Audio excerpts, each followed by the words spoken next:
जहाँ स्मार्ट शहर और गांव डिजिटल हो रहा है, उद्योग लग रहा है, रोजगार बढ़ रहा है, युवाओं का हर सपना साकार हो रहा है। ये झारखंड भी अपना आत्मनिर्भर बन रहा है, खुशहाली छाई है चाहो है अपना झारखंड, विकास की ओर बढ़ रहा है झारखंड, विकास की ओर। नमस्कार, कार्यक्रम झारखंड विकास की ओर में आप सभी दर्शकों का स्वागत है। दर्शकों, हमारे इस कार्यक्रम के माध्यम से हम आपको बताते हैं कि झारखंड में कौन कौन से विकास के कार्य किए जा रहे हैं और साथ ही आपको बताते हैं कि किस तरह से लोगों को विकास की ओर ले जाया जा रहा है। दर्शकों, हमारे आज के कार्यक्रम आपको लिए चलेंगे रांची जिला के बुरमू प्रखंड के मक्का गांव में रह रहे प्रमोद कुमार जी के पास, जो कि मल्चिंग एंड ड्रिपिंग विधि के द्वारा खुद को लाभान्वित कर रहे हैं।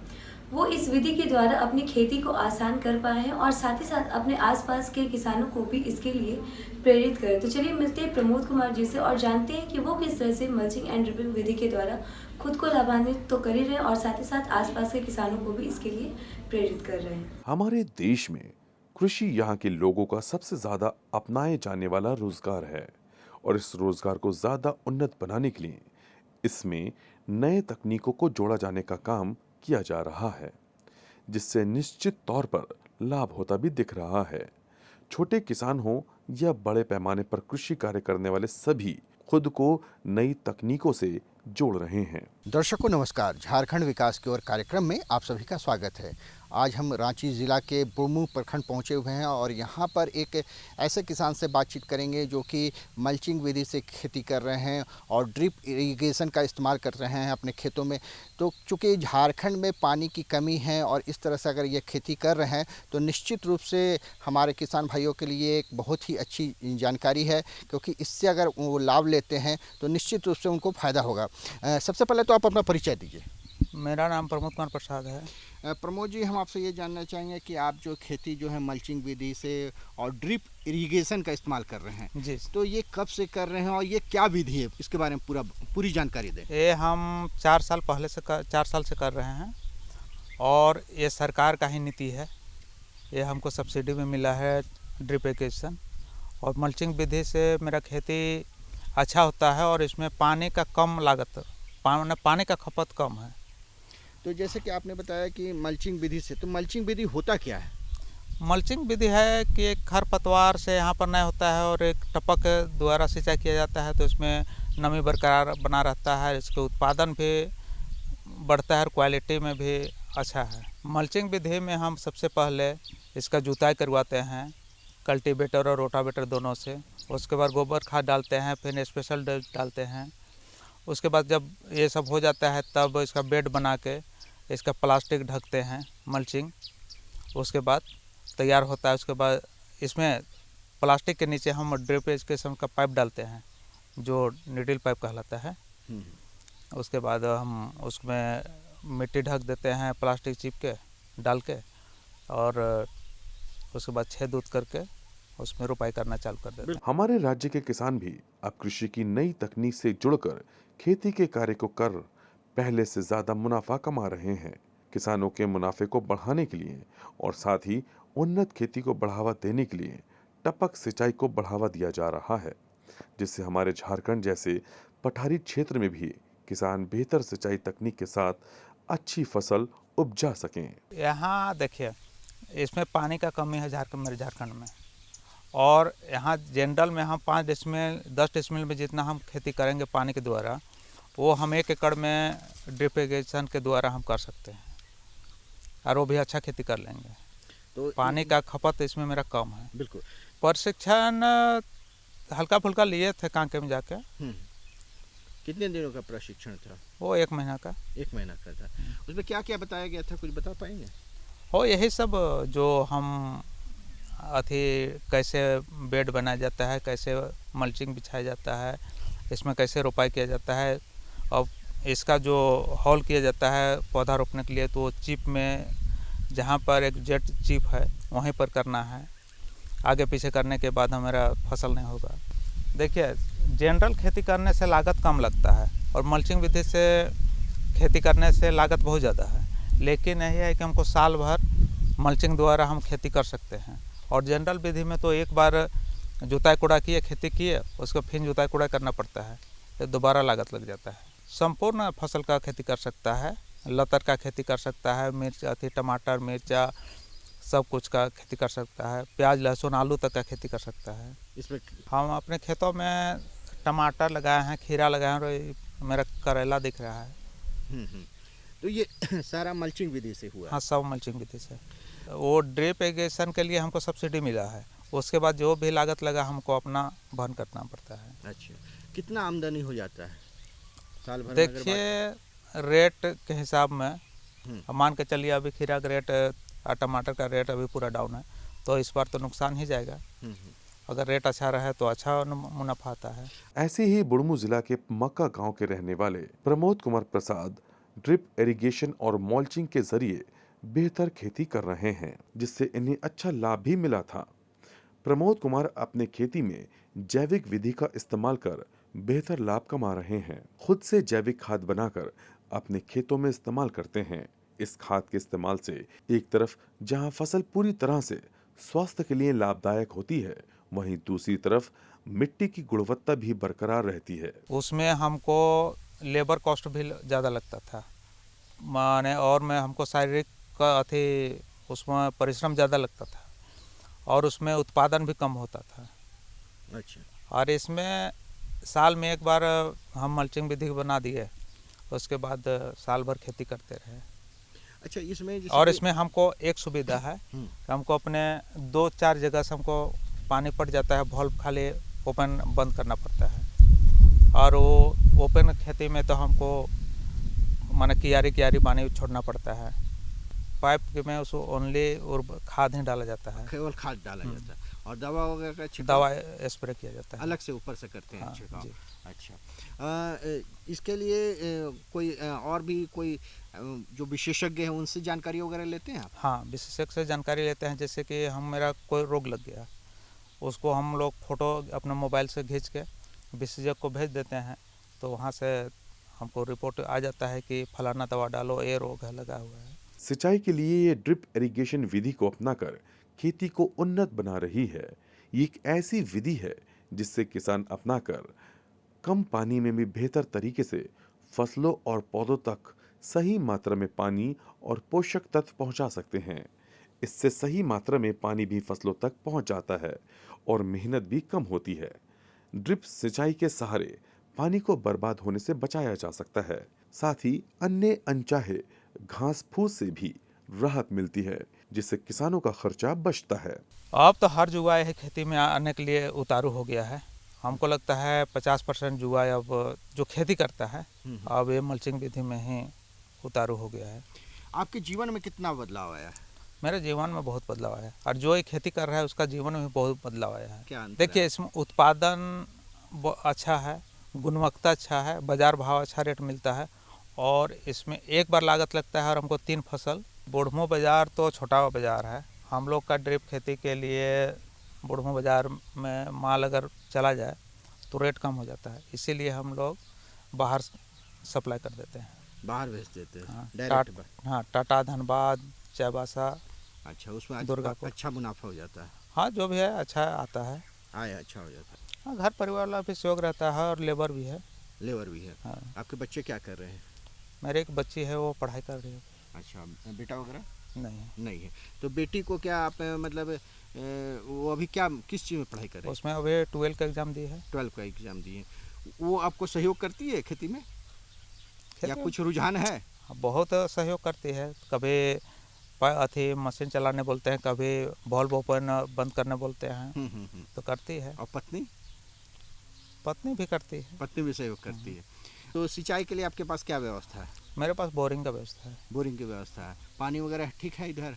हाँ, पानी देखिए कहीं ठीक है, कहीं कुछ है गड़बड़ है, हर जगह पानी अच्छा नहीं है।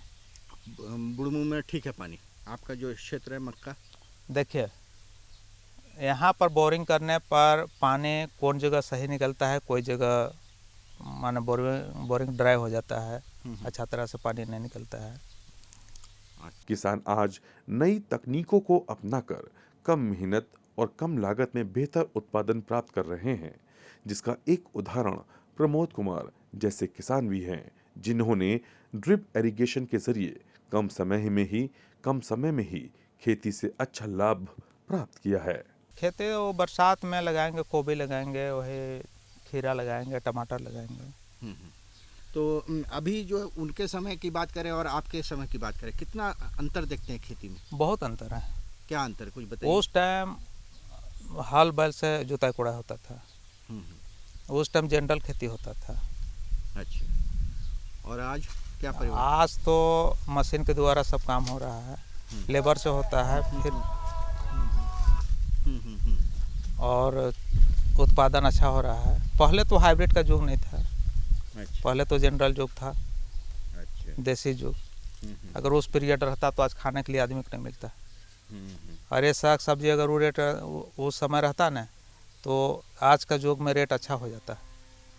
ये तो हाइब्रिड होकर उत्पादन ज़्यादा बढ़ जाने के कारण रेट सीमित हो गया, तो हम लोग किसान कुछ और कर लेते हैं। जैसे आप क्या चाहते हैं सरकार से? हम लोग बाज़ार भाव, न्यूनतम बाज़ार भाव सरकार को फिक्स कर देना चाहिए सब्जी में, कि कितना कुछ हो जाए, इतना रेट से कम में सब्जी नहीं बेचना है। अच्छा, तो एक निश्चित आय आपको हो जाती है। हाँ, ये तो हम लोग को पूरा अथी हो जाता कि इतना में हमको बेचना ही है, इसके नीचे हम लोग का रेट नहीं आएगा। मान के चलिए 20 रुपये अगर रेट अगर फिक्स हो जाता तो 20 रुपये हम लोग को बेचना ही है, उससे नीचे में नहीं बेचना। तो हम लोग को आए और तो रुझान, आपको जो नुकसान होता है वो नुकसान से बच जाता है। नुकसान भी नहीं होता, रुझान भी बढ़ता। तो देखा दर्शकों आपने किस तरह से Pramod Kumar ji mulching and dripping विधि के द्वारा अपनी खेती को आसान बना पाए हैं और साथ ही साथ दूसरे लोगों को भी इसके लिए प्रेरित कर पाए हैं। तो चलिए अपने कार्यक्रम को थोड़ा सा आगे बढ़ाते हैं और आपको लिए चलते हैं रांची के नगरी में रह रही सोनी देवी जी के पास, जो कि किराना दुकान चलाकर खुद को आत्मनिर्भर बना रही है। दर्शकों, आज के समय में हर किसी को आत्मनिर्भर बने रहना बेहद ज़रूरी है, क्योंकि आज के समय में महंगाई इतनी बढ़ चुकी है, जिसको देखते हुए हर लोगों को रोजगार से जुड़ना बहुत आवश्यक हो चुका है। तो इन्हीं सारी चीज़ों को देखते हुए सोनी देवी जी भी खुद को आत्मनिर्भर बनाने के लिए किराना दुकान चलाकर खुद को प्रेरित कर रही हैं और दूसरे लोगों को भी इसमें जुड़ने के लिए आकर्षित कर रही है। तो चलिए मिलते हैं सोनी देवी जी से और जानते हैं कि वो किस तरह से किराना दुकान चलाकर खुद को आत्मनिर्भर बना रही है और खुद को सशक्त बना रही है। ग्रामीण क्षेत्र में महिलाओं को आज अलग अलग रोजगारों से जोड़ने का प्रयास किया जा रहा है। इन्हें छोटे मोटे कार्यों से जोड़कर रोजगार से जोड़ा जा रहा है। आज छोटी सी शुरुआत इनके आने वाले कल को एक नई दिशा देने का प्रयास है। जोहार, झारखंड विकास के कार्यक्रम में आप सभी दर्शकों का स्वागत है। मैं सचिन कुमार। आज हम आए हुए हैं नगरी प्रखंड के ललगुटुआ पंचायत में। हमारे साथ सोनी देवी जी उपस्थित हैं, जिनसे हम जानेंगे कि JSLPS के माध्यम से किस प्रकार आत्मनिर्भर बने। सोनी जी, आपका परिचय। सभी को जोहार। मेरा नाम है सोनी देवी और मैं लालगुटवा की रहने वाली हूँ। लालगुटवा पंचायत, गांव लालगुटवा। सबसे पहले मैं सखी मंडल से जुड़ी 2020 में। 2020 में सखी मंडल में जुड़ी हुई हूँ। हमारे समूह का नाम है दुर्गा माँ महिला समूह, जिससे जुड़ के हमें बहुत ही फ़ायदा हुआ। पहले मैं गृहिणी थी, मुझे कुछ भी नहीं पता था कि हम लोग का आर्थिक स्थिति बहुत ही ख़राब था। फिर हम सक्रिय महिला के द्वारा समूह बनाए अपना, दुर्गा माँ महिला समूह। उसमें मैं अध्यक्ष हूँ, अध्यक्ष के रूप में काम करने लगी। उसके बाद मैं एक ग्राम संगठन से जुड़ी। ग्राम संगठन से जुड़ने के बाद वहाँ हम MBK के पद में काम किए। उसके बाद MBK के पद में काम किए। उसके बाद मैं CLF से जुड़ी। CLF में जाने के बाद मैं कैडर के रूप में काम करने लगी। BDSP के पद में मैं कार्य करती हूँ। और CLF में जाने के बाद मुझे पता चला कि इससे हम लोगों को कितना फ़ायदा होता है। पहले समूह से जुड़ के मैं ऋण ली।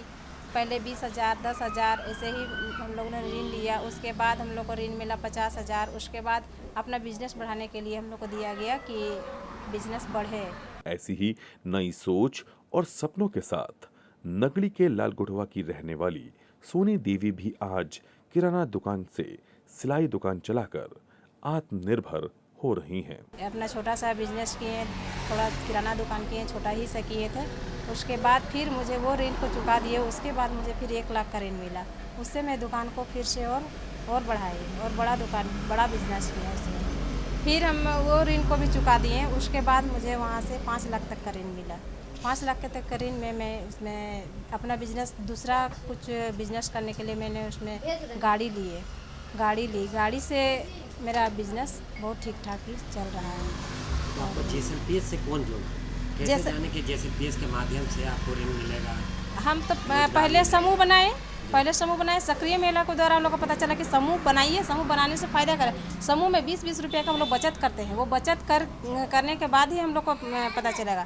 पहले समूह से हम लोग जुड़े, समूह से जुड़ने के बाद ग्राम संगठन से जुड़े। ग्राम संगठन से जुड़ने के बाद हम लोग को पता चला कि JSLPS हम लोग को सहायता करती है। तो फिर JSLPS से हम लोग जुड़ गए।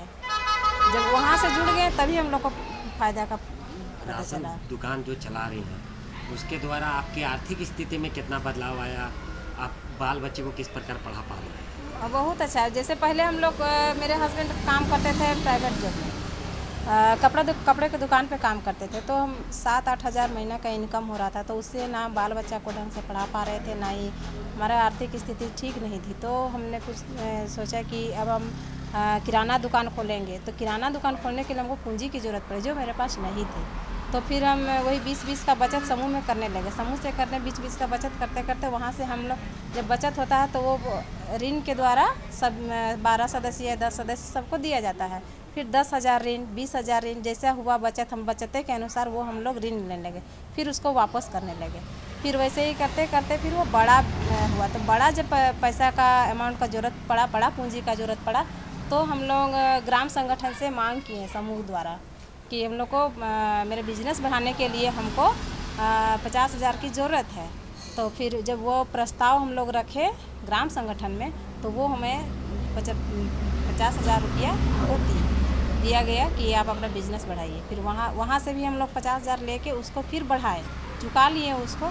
तो फिर हमें ज़्यादा पूंजी की फिर ज़रूरत पड़ी।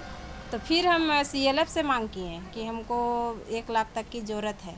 तो फिर हमको CLF से भी 1 लाख तक का हमको ऋण मिली। ग्रामीण क्षेत्र में किराना दुकान एक अच्छा रोजगार का साधन बनता जा रहा है, जिसके जरिए महिलाएं घर परिवार की जिम्मेदारी संभालते हुए अपना रोजगार भी चला रही हैं। इसके जरिए इनकी अच्छी आमदनी हो रही है। साथ ही महिलाएं एक व्यवसाय चलाने की जानकारी भी ले पा रही हैं। पर डे कितना बेच लेती हैं आप राशन दुकान चला के? 1,1200-1,200-1,500 तक बेच लेते हैं। आपके पति का क्या योगदान रहता है आपको राशन दुकान चलाने में? वो कितना सहयोग करते हैं आप? पहले तो मैं ही चलाती थी, लेकिन जब से मैं JSLPS में कैडर के रूप में काम करने लगी, तब से पति सहयोग करते हैं किराना दुकान चलाने में। तो जब मैं जुड़ी हुई नहीं थी तो कुछ पता नहीं था। जब मैं जुड़ गई, जब काम करने लगी, तो फिर आसपास की महिला सब बोलने लगी कि आप क्या चीज़ में जुड़े हुए हैं। तो उन लोगों को भी मैंने बताया कि सखी मंडल में जुड़ के ये सब हमें फ़ायदा हुआ, JSLPS से जुड़ के ही हमको ये सब फ़ायदा हुआ है। तो फिर वो लोगों को भी फिर बोले हम लोग को भी जोड़ना। फिर हमको देख के वो लोग भी सीखिए। और भी हम लोग का गाँव में पहले 10 या 11 ही समूह थे सखी मंडल के। अब हमारे गाँव में 35 समूह हैं। 35 समूह में मतलब एक समूह में 10 या 12 लेडी रहती हैं महिला। तो 35 समूह में अभी पूरा गांव में हम लोग 35 समूह का हम लोग बना लिए हैं। मुझे देख के ही सब दुकान में रखें, दाल चावल, बिस्किट, क्रीम, ठंडा और साबुन, सरफ, सब आइटम रखते हैं। दुकान चला रहे हैं सर 2022 से। चलाते सर वहाँ पर हम देखे हैं, जैसे एरिया वाइज वहाँ पर आसपास में ना कोई सब्जी वब्जी मिलती नहीं। तो फिर दुकान चलाते चलाते हम अपनी थोड़ी सी सब्जी का भी बिजनेस करने लगे कि यहाँ पर ये चीज़ नहीं मिलता है, ये चीज़ बेचने से यहाँ फ़ायदा होगा। तो फिर हम लोग सब्जी का भी बिजनेस करने लगे। सब्जी के व्यापार से कितना फायदा होता है? सब्जी के व्यापार से हो जाता है सर, जैसे कि पर 300-400। आपकी पढ़ाई लिखाई कहाँ तक हुई? मेरी पढ़ाई इंटर तक ही है। आगे पढ़ने की बहुत इच्छुक है हम। और पति है पति, सो वो भी मतलब सहायता करने के लिए तभी जब आए थे शादी होकर, तो पढ़ने का बहुत इच्छुक थे कि आगे हम पढ़ाई करेंगे। लेकिन उस समय आर्थिक स्थिति ऐसे नहीं थी कि हम पढ़ाई नहीं कर पाए। किराना दुकान में ज्यादातर समय दुकान में देना होता है, इसके अलावा इस काम में इनके परिवार के अन्य सदस्य भी इसमें शामिल होते हैं, इनकी मदद करते हैं। जहां इस रोजगार से जुड़ने से पहले सोनी देवी को आर्थिक परेशानियों का सामना करना पड़ता था, वहीं अब परिवार की स्थिति पहले से कहीं ज्यादा अच्छी है। इसके साथ ही इनमें जो आत्मविश्वास आया है वो अलग। आजकल ये समस्या है ही नहीं सर, महिला इतना एक्टिव हो गई है, इतना आगे बढ़ गई है ना, तो ये सब सोच ही नहीं है। सोच किसी किसी का है, लेकिन महिला बहुत एक्टिव है, ये सब नहीं हो पाता है। तो अब क्या अभी कितने बच्चे हैं? मेरे 3 बच्चे हैं। कितना बेटे की बेटी? 2 बेटी है, 1 बेटा। तो आप बेटी को किस रूप में देखते हैं? कभी अंतर हम कभी अंतर नहीं करते हैं सर, जैसा बेटा है वैसे बेटी है। हम बेटी को अभी जैसे होता है ना, पहले ये स्कूल में बेटा को डालेंगे, ये स्कूल में बेटी को डालेंगे, ऐसे अंतर हम लोग वैसे कोई अंतर नहीं करते हैं सर। हम लोग बेटी को भी, बेटा को, बेटा अभी छोटा है, अभी उसका एडमिशन नहीं हुआ है, बेटी बड़ी है, तो हम जितना मेरा क्षमता है उस अनुसार से जहाँ हम बेटा को पढ़ाएंगे सोचे हैं, वहाँ हम बेटी को भी पढ़ा रहे हैं वही रूप से। दूरदर्शन के माध्यम से, जैसे कि ये दूरदर्शन के माध्यम से जो महिलाएं आपको देख रही हैं, तो उनको क्या संदेश देना चाहते हैं? रोजगार जो करना चाहती हैं, उनको हम क्या संदेश ये संदेश देना चाहते हैं सभी महिला को कि जैसे हम लोग जुड़ के इतना फ़ायदा, अपने पैर में खड़ा हो जाने की क्षमता है हमें, तो आप भी सखी मंडल से जुड़ के अपने पैर में खड़ा हो जाइए, अपना खुद का बिजनेस कीजिए, ताकि किसी के पास, जैसे कि आप खुद से हम कर ले रहे हैं, तो हम किसी का ये में नहीं है। जैसे हस्बैंड भी रहते थे पहले, तो बोलते थे कि हम कमा के ला रहे हैं, तुम क्या कर रही है घर में, वो सब अब है कि हस्बैंड खुद ही हम लोग को बोलता है कि तुम इतना आगे बढ़ी, तुम कमा रही है। हम लोग अपने आप में ही मतलब एक अपने आप पाएंगे, अब दूसरे का भरोसा नहीं रहता। तो दर्शकों, आपने हमारे आज के कार्यक्रम में देखा कि किस तरह से Pramod Kumar ji mulching and dripping विधि के द्वारा खुद को लाभान्वित कर रहे हैं, और साथ ही आपने देखा कि किस तरह से सोनी देवी जी किराना दुकान चलाकर खुद को आत्मनिर्भर बना रही है। तो दर्शकों, हमारे आज के कार्यक्रम में फिलहाल इतना ही। आज के लिए हमें दीजिए इजाजत। नमस्कार। है अपना झारखंड।